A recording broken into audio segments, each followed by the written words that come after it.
Nothing good could come from me falling in love with my best friend's brother. I stared in the mirror, puckered my lips, and smeared on the red lipstick I'd stuffed in my purse months ago.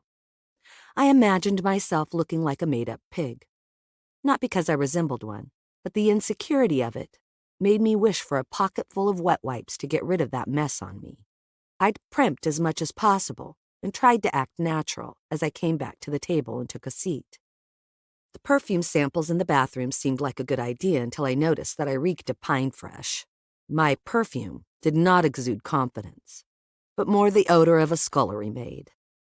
I made it to the table before Eric did with our cups of coffee, and I took a deep breath. I'd been a chameleon for so long, I could still hide what I didn't want him to know. He mustn't ever know. What am I doing here? I was sitting across from a man who could have stepped right off the cover of one of my romance novels, and all I thought about was running back to the bathroom, slamming the stall door closed behind me, and hoping the automatic toilet wouldn't flush too often while I hid away. It held me back. Black coffee with cinnamon for the lady. Eric offered me my cup and took a seat. At the mention of cinnamon, I'm sure my lips nervously twitched in a mixture of bashfulness and weird sex kitten mode. He paid attention, it seemed. We sat, and my gaze fell on everything in the room.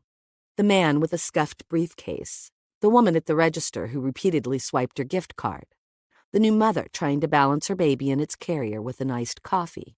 Everything except him. With the warm white paper cup nestled between my hands, I stared down at the waffle-type cookies and took one. "My mom always used to make these cookies for me," he said. "Reminds me of home, I guess." Home? It didn't sound like he was referring to the Midlothian area. A drive of 30 minutes where his mother lived. He sounded as if he were mourning. No one missed their childhood home like that. "I didn't think you'd have much of a sweet tooth," I said. "Why?" He smiled, as if waiting for me to applaud his godlike body. Even when he was wearing a t-shirt, I noticed his muscular arms and broad, sexy shoulders. I pursed my lips and lowered my gaze. "Are you safe out here?" He leaned forward, with lines of concern furrowed on his brow, an emotion I didn't quite understand. "What do you mean?" I took a sip of my coffee. "You know something is going on in this city. I see it too often at work. 3 dead girls doesn't mean all women are in danger. I'm fine." A shadow passed over his face. He leaned back. "You may think so, but whoever's attacking these women, the victims have a lot in common.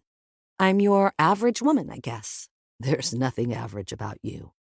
Your green eyes that glitter with specks of gold, silky brown hair a man would love to sink his fingers in, and a lovely figure that any man, even I, would find appealing. I want to make sure you are safe, that's all.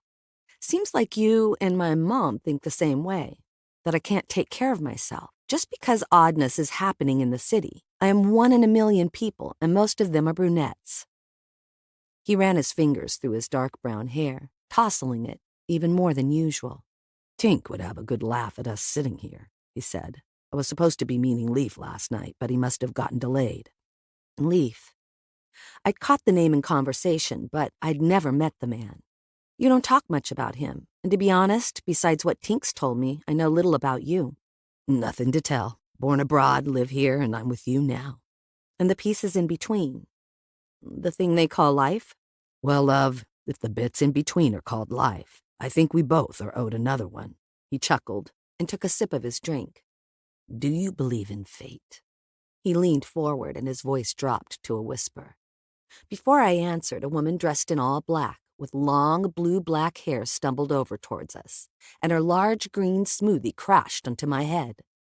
I hopped up and green goop ran over my frames, down my face, soiling me. Its lime color resembled slime.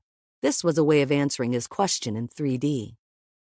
"Oh, I'm so sorry. I didn't mean to do that.